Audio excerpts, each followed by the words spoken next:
Such an honor, man. Thank you, bro. Really, really a pleasure to have you on and talk today. Yeah, I love doing this stuff. It's really, because it gives me a chance to try to uplift the community more and to share information with everyone, you know? Oh, I'm excited. You're amazing. So I've actually had a couple interactions with you in the past because of conventions and stuff. Going back to 2017, I think, in Vegas at a Champs, and then even here recently at a Champs. And that's one thing I love about you is you're just so friendly and you're so in the community that you take time with anybody and everybody. And so that a Champs show is a lot of fun for me because I get to talk to the individual store owners and and I learn the impact. Here's one of the reasons I love Champs. People are excited to see me, a lot of the customers, because I've helped them succeed so much. So it's like a wonderful thing where they're coming up to me and thanking me, and I'm just like, "You're welcome. This is awesome." It's like, the thing I always say is we all get higher together, right? Because when you're able to help them succeed, and they succeed, and they uplift you, and they bring you with them, and it's like this kind of like a family reunion. It is. Well, the cannabis community, if you really get into it, it's a very tight knit community. Once you start in family. There's two different sides of it now that we start seeing as we go. There's now the new kids in cannabis that they just got into it because it's cool and they have money.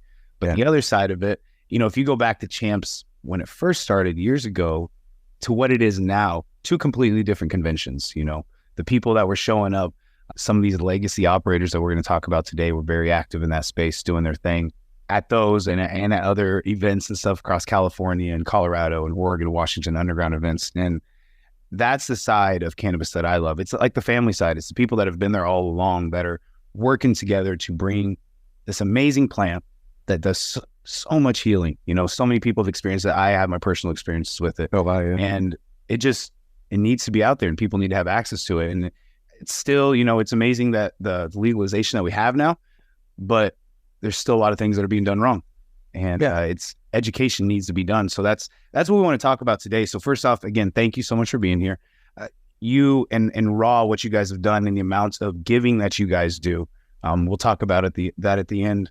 You guys have given away a lot, for funding, for education in the cannabis industry and just other humanitarian efforts. And so thank you for that. One thing that what I want to talk about today is the Justice Foundation. Yeah. And that's really exciting. Awesome. So first off, just tell our listeners a little bit about the Justice Foundation. And I could read it off and tell them about it, but I would like to hear it from you. What is the Justice Foundation? Well, now there's the Justice Foundation and there's the Justice Foundation of what we're doing together. They are all about, we talked to many different organizations before we settled on the Justice Foundation. I mean, of course, you got Steve D'Angelo who brought us in. Yes. What we were trying to do is something that we couldn't do with anyone else, which is we wanted to give money away in a way that it helped people like me that had a former conviction succeed in the cannabis industry. That was really the goal, because I wanted to create more Joshes, more people like this, more people that had fought the fight back in the 90s, back in the early 2000s, when there was still a fight to be had now, but back then it was freaking brutal. Yes. And I wanted to help people like that didn't have the opportunities and the luck. A lot of it was luck that I had to succeed. So what better way than to come up with what they named the fellowship, right? Which is we give them $100,000 and they'll divvy it up in ways to help people succeed. Hey man, you want to go start a cannabis business? Here's some money and some advice to help you succeed. Very simple concept, very difficult to do as we've learned. And this was just the first one. We want to keep doing this. With the education, that was one thing that you mentioned, and I know that you're big on. How are you guys educating? What's the education supplies, if you will, or the advice that you're giving to these legacy operators? Because to define a legacy operator is what you said, someone that has a prior conviction or felony or just interaction before it was legal in the cannabis market. And I love that term, legacy operator.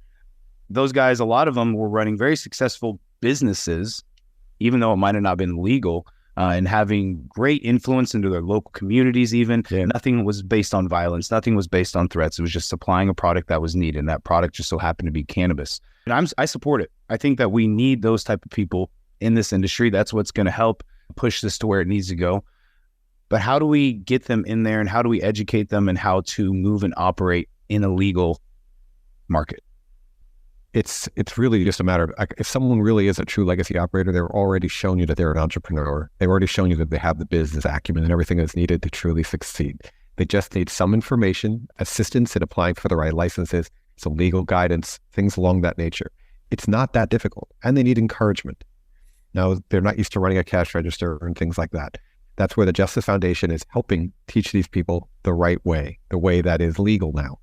And that's what a lot of this is about. In addition, though, you also need some seed capital, which is why we were calling this raw seeds. I think it's not that difficult. I believe that the true legacy operators, even if they don't realize it, they already have almost everything they need to succeed in the legal market, other than a few key things. And we just want to provide those few key things. Really, if you meet these guys, and I know you have, these legacy operators, these are some really smart, serious entrepreneurs that are deeply tied to their community with strong roots, much stronger than a local dispo. Because they talk to their customers, they interacted with them one-on-one and really understood their needs and understood their community because they lived in the community. So my experience with them is that these are the guys you want in the cannabis industry. These are the guys you want selling cannabis products in your local community, because they are part of your local community for real. They helped build it. They were the soldiers that fought the battle to get us to where we are now, and they deserve the spoils, man. Nobody deserves to succeed more than these legacy operators, in my humble opinion. Mm-hmm. I couldn't agree more. Now, you guys recently chose, through the Raw Seeds Fellowship, 3 entrepreneurs. They each received $20,000. One was from Hawaii, one was from Jersey City, and one was from Brooklyn. How did you guys go about choosing those 3 specific people? And then what is the pathway for them with that $20,000? What are they going to be using that money for? Okay, so now in order to make it where it was completely fair, I removed myself from the selection process. I only explained to them what I was hoping for, and then I left it to Steve D'Angelo and the whole team there to decide who would be the best recipients for it. They know it better than I do, and I don't want to be picking favorites. I don't know enough, whereas they do. They've been boots to the ground for a long time. So they used their selection process. They decided who they felt needed it the most and had the greatest chance of succeeding based on asking the right questions. And based on that, they selected those 3 people. And then they also gave additional smaller grants to other operators as well. So I really wanted to leave it with them. It's the same kind of thing I do in business, by the way, which is, it's called Auftragstactic, where you simply give people a goal and then you give them some tools and you say, okay, it's up to you now. Because humans, we are much better at doing things. We don't need we don't need to be micromanaged. And Justice Foundation is really good at what they do. And I just wanted to give them my goal was simply to encourage them to do things the way, to do this process, to do this project, and then give them the money and let them do it their way. And then, of course, I open myself up to the actual people that receive the grants, or I've let them know, and if you want to talk to me, if you want to, let's start talking as you go through this. I'd love to give you advice. I would love to help you. I'm in communication with one of them right now. I'll be having a meeting with him tomorrow. I think it's tomorrow. Sure, ideally I make a new friend as well, but my goal is I want to see him succeed, man. There's nothing better that we can do when we succeed than to help others succeed too, especially when they're people that really, truly deserve it. And legacy operators, there's no one I have more respect for than legacy operators in our industry. What is that motivation from for the legacy operators? What prompted you to give back to this cause? Why is it so deep to you? I went through my own lovely out with the feds in the 90s, man. And what I learned from all that was the Karens of the world are going to pick on you for the rest of your life. They won't stop. Even when cannabis is legal, they'll still pick on you for it. I still get picked on in articles when people are trying to do a hit article on me. They will still bring up my conviction for selling bongs in the 90s as if I'm this bad person. I swear to God, they did it not that long ago in an article. I'm reading this, I'm like, oh, come on, man. That was fucking really good. Oh, God, how awful Josh is. He sold a bong. What a bad guy. He sold a bong. Oh, man. Stop it. But they still do it. And that ridiculousness of my old conviction from the 90s is no different than the ridiculousness of someone who got in trouble for selling cannabis in the 90s or the 2000s.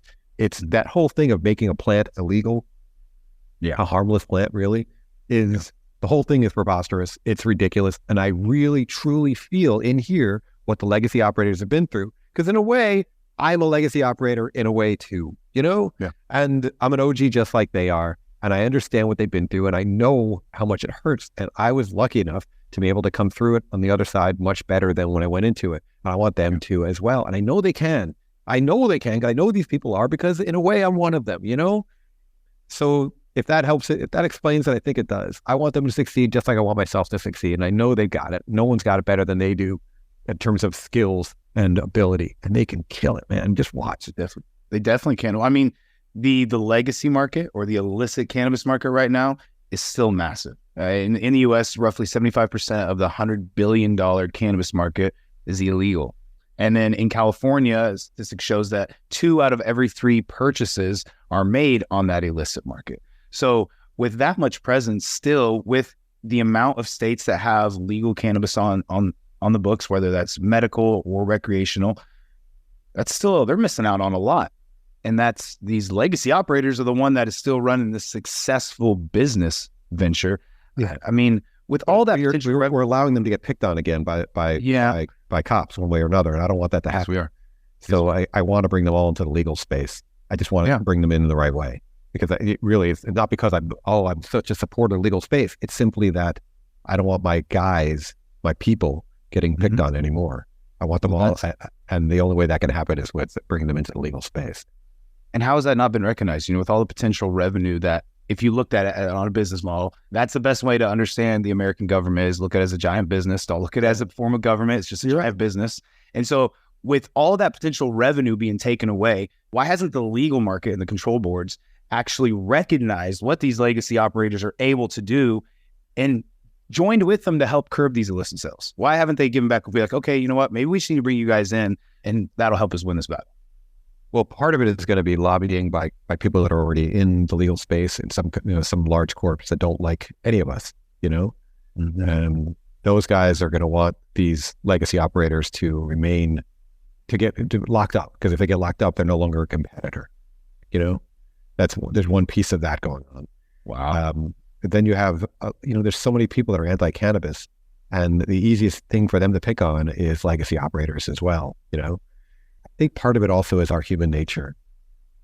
The thing that you said is very altruistic, and it's the way that you think is the way that I think. You know what I mean? Let's work with them. Let's bring them in. They'll make more revenue. But too often we are more about crime and punishment. No, let's scare them. Let's pass stronger laws to make it where they go to jail forever and have their fingers cut off. Stop it. Yeah, just bring these people in, man. They're humans just like you and me. So I think you and I approach it more from a place of empathy and love and understanding, and other people approach it from a place of anger. And maybe these people are my competitors, crush them all, which is like, okay, cool. Thanks, bro. That's great. I definitely see that. I definitely see that. There's a lot of, for years, people always talk about, with the war on drugs, and people would sometimes mention the reason why cannabis isn't illegal is because of big pharma.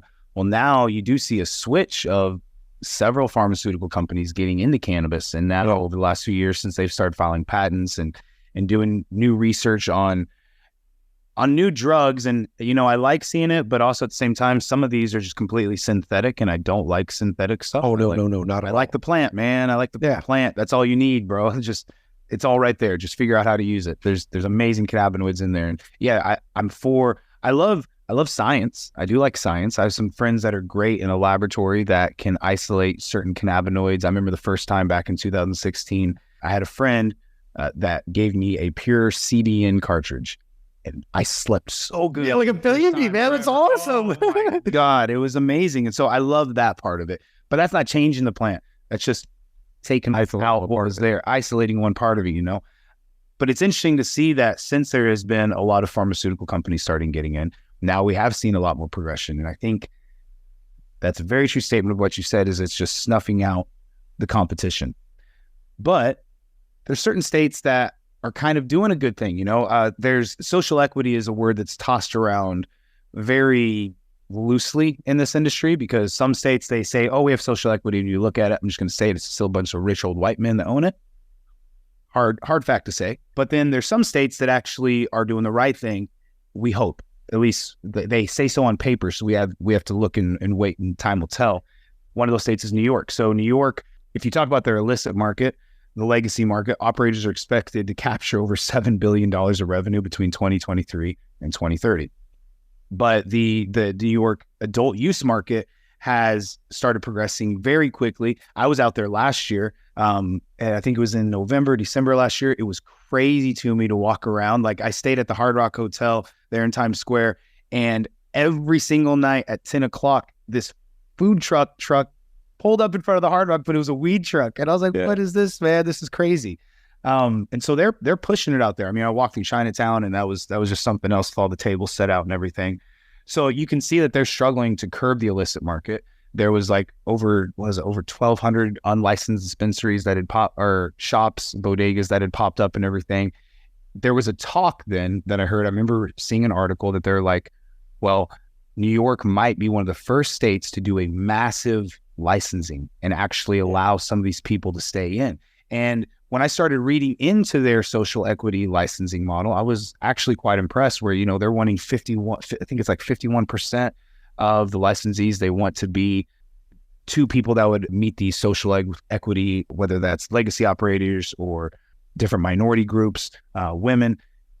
Let's talk about that really quick, because you're from Manhattan.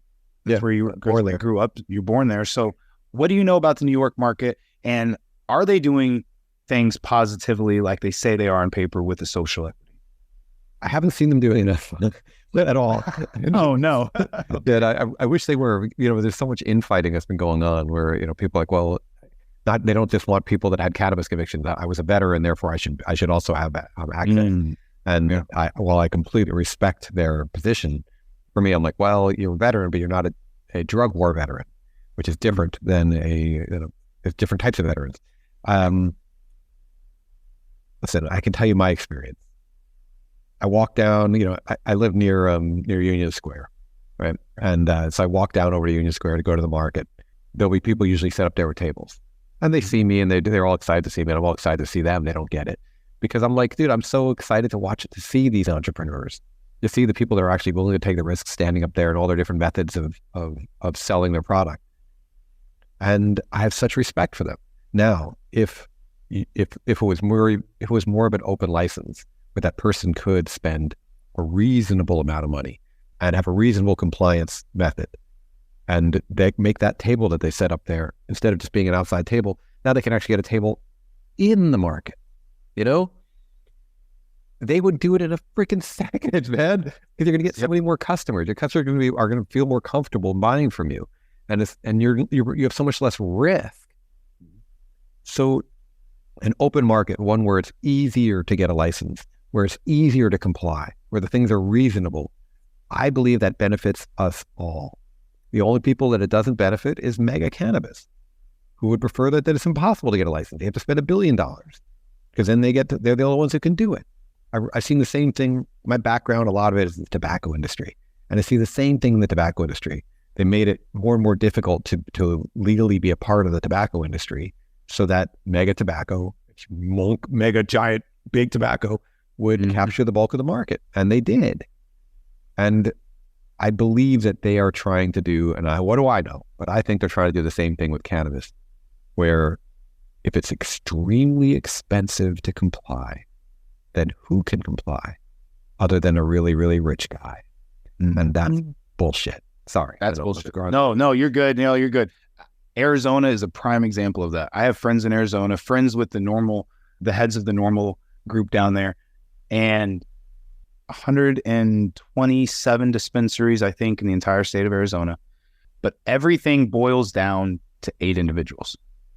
Yeah. Out of all the grow ops, all the dispensaries, all the extract labs, everything boils down to 8 individuals. Now that's a monopoly. And you said it's super expensive. The paper, just to get the sheet of paper to do the license, is estimated in Arizona right now between $6 and $8 million. Yeah.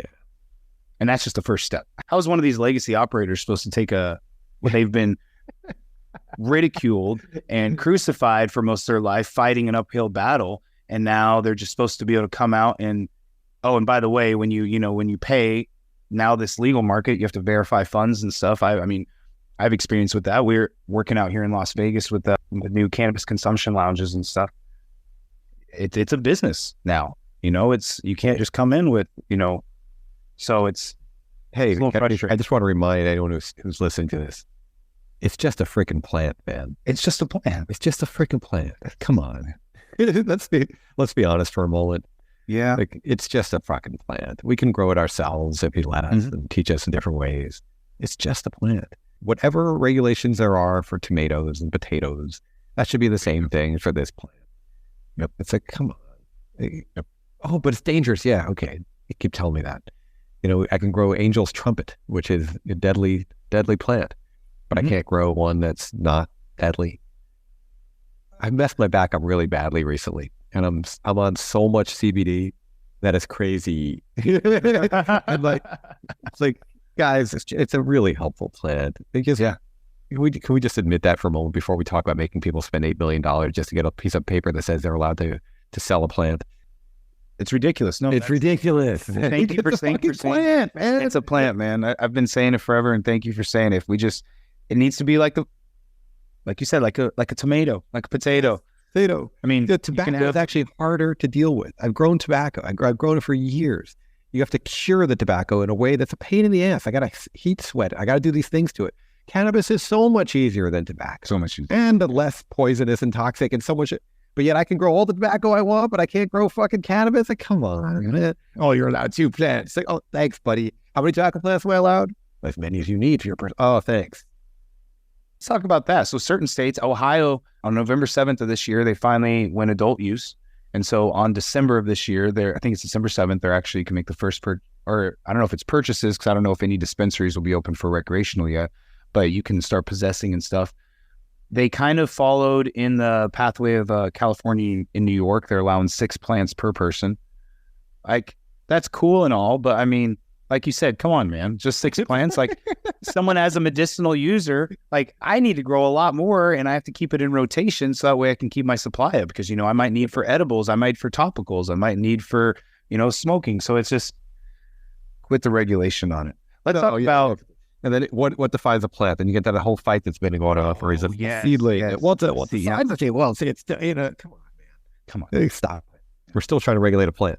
A very simple, easy, beautiful plant that can help save so many of us. And anyone who the plant has not helped yet, at some point in their life, the odds are they're going to be wishing they had that plant.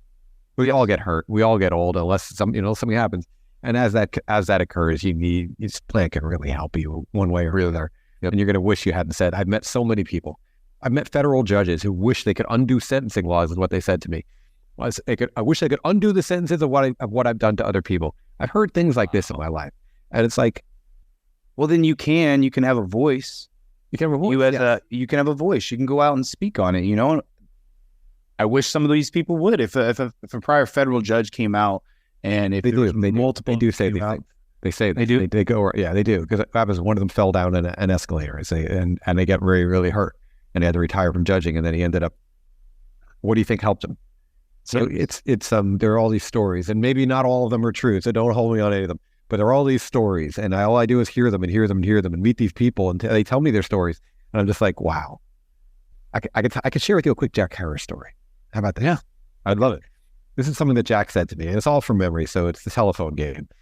What Jack told me was that he believed the spread of humanity followed the spread of hemp. Right. So in the Rift Valley of Ethiopia, somewhere like that, where we all came from, we spread following the spread of hemp, because when we were hunter-gatherers, a lot of what we were gathering was hemp, but we were surviving off of hemp seed. And the hemp seed happens to have this incredible amino acid profile and like the almost perfect ratio of protein to carbohydrate to fat, and the right type of fats, the 3, 6, and 9, everything that we supposedly need as humans is in that seed and that plant. So it isn't, and Jack would say to me, Josh, it isn't that something. By the way, Jack was the kind of guy, when he talked to you, he would hit you in the chest like that the whole time, And Jack would be yelling at me saying, it's not that some aliens came down here and put down this perfect plant for us. It's because we adapted to eating that plant, Josh. And I'd be like, oh, wow.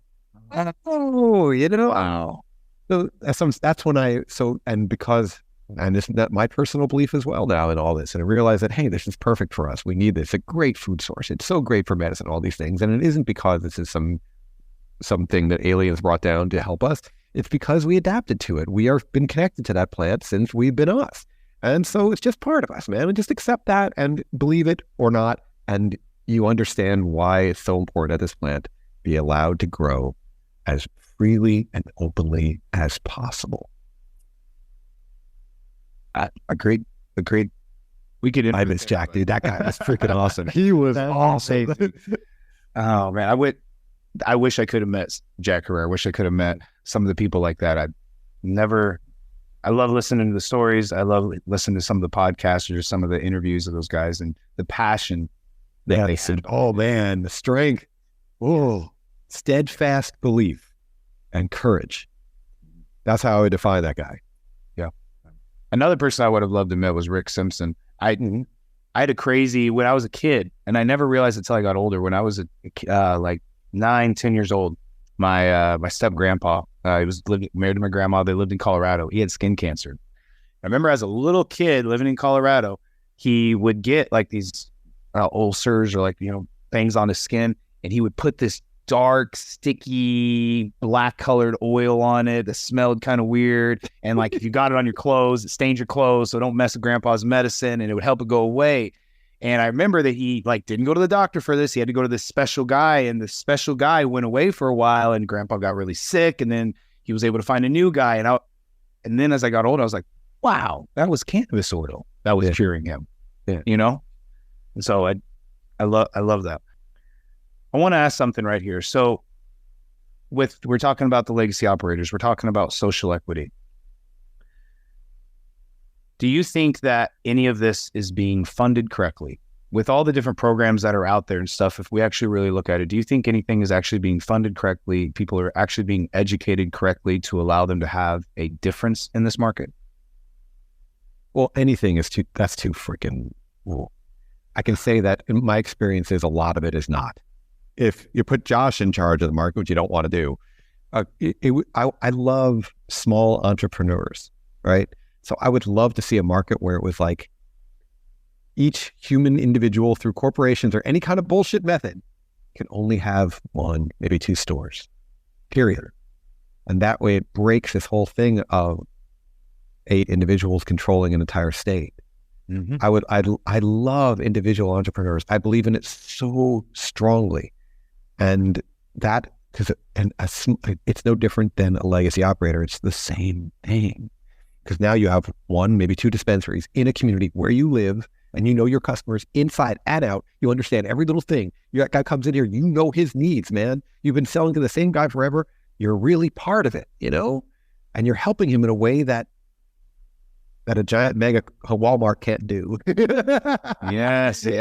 So if you put me in charge of it, I'm going to be like, yeah, I think the as a government, sure, if you want to regulate it to make sure that it's tested, good for you. That's cool. Have normal regulations, ones that are not too stringent to the point where sometimes they put forth certain regulations, which I think are meant to make it where you can't sell the plant. You put forth normal regulations. Your job should collect some fees. And then your job as a government is to help these businesses succeed by education, by making sure that they understand, by making sure that they truly help the community. That's your job. Because in the end, we're trying to help human beings here. Sure, maybe you'll be lucky enough to make some money, lots of money as well. But your first job is to help the community. There's a reason why we enjoy cannabis. There's a reason why we need cannabis. Let's start there. Just start right there and work backwards. Who's the best person to do that? Well, maybe someone who knows you. Maybe someone who lives in your area, who knows what it's like to be in your area where things are particularly dry and can help sell it to you in a way and in a container that makes it where you could actually keep it at home. Maybe he knows that the last stuff you told him was dry or had a problem with, and therefore he's now adjusting it for you. He's getting direct feedback from his community and making the product better for them. That's wonderful. That guy who sold your uncle the cannabis bomb, the Rick Simpson oil, maybe. That guy knew your uncle better than any Walmart ever will. And that's what still needs to exist. I see it's not working on you. Let me give you something else. You still have that pain in your elbow. Try this other CBD bomb. That one's not working. Okay, it's getting on your clothing. Let me give you this other type that absorbs faster. Let me add some menthol to it. This is the way it should be. It should be more of like you and me, not me and you who are fighting against Walmart. I love that. I love the holistic part of it.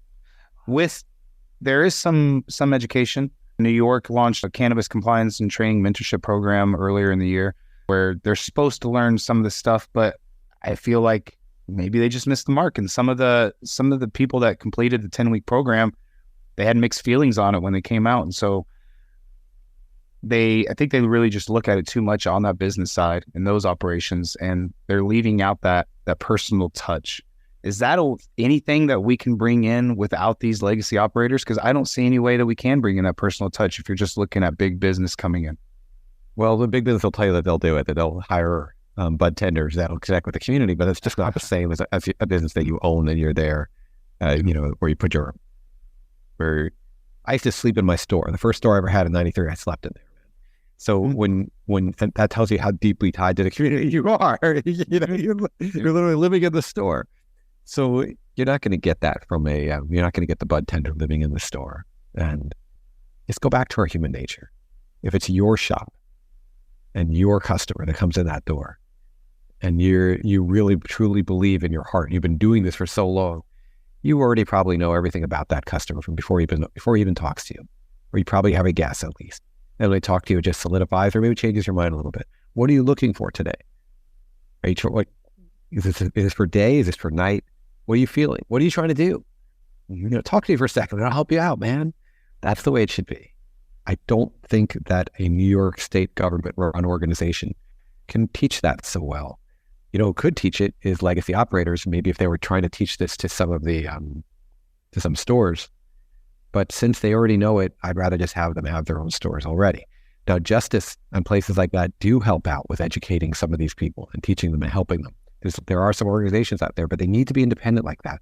I don't think the government can. They don't do a good job at so many things, and I don't think they're going to do a great job at teaching you. Okay, today I'm not going to arrest you. Instead, I'm going to teach you how to camera. Man, no, it doesn't work like that.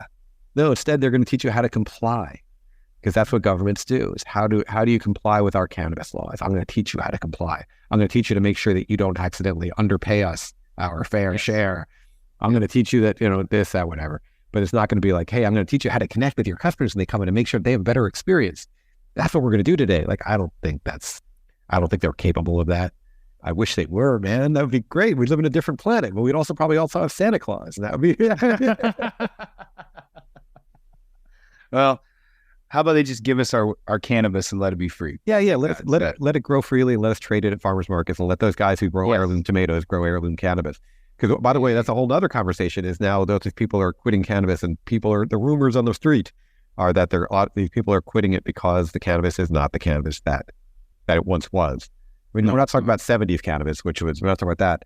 When we breed and breed and breed and breed and breed and breed and breed and cross, I don't think people realize that in a way we are GMOing. Yes, we are.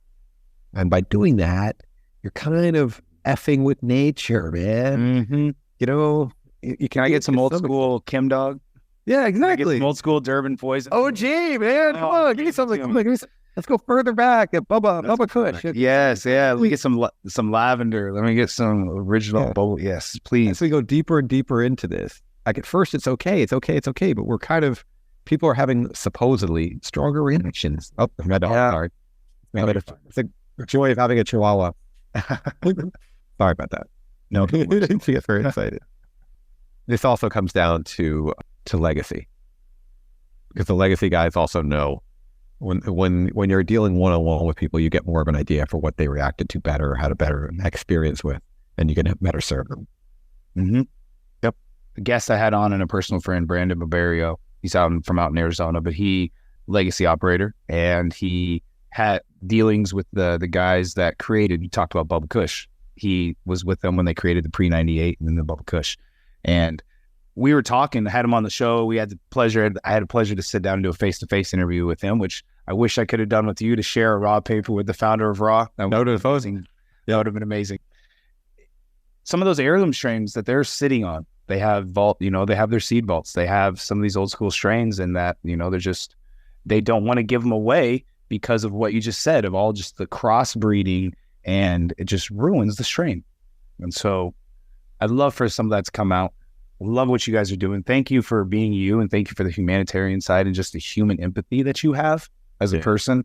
in this big business. You've crossed multiple planes from big tobacco into cannabis, and you bridge that gap, and you still stay so down to earth, which is quite rare in some of today's people that you meet. We talked about at the beginning the way Champs has changed over even the years. Yeah. You even see that, so thank you for staying true to who you are. Thank you for taking the time to talk today and letting your voice be heard. And, I support it, and I hope our listeners do as well. And so I know that for the Justice Foundation, it's very easy if people want to donate or learn more about that. They can just text Legacy Love to 801-801.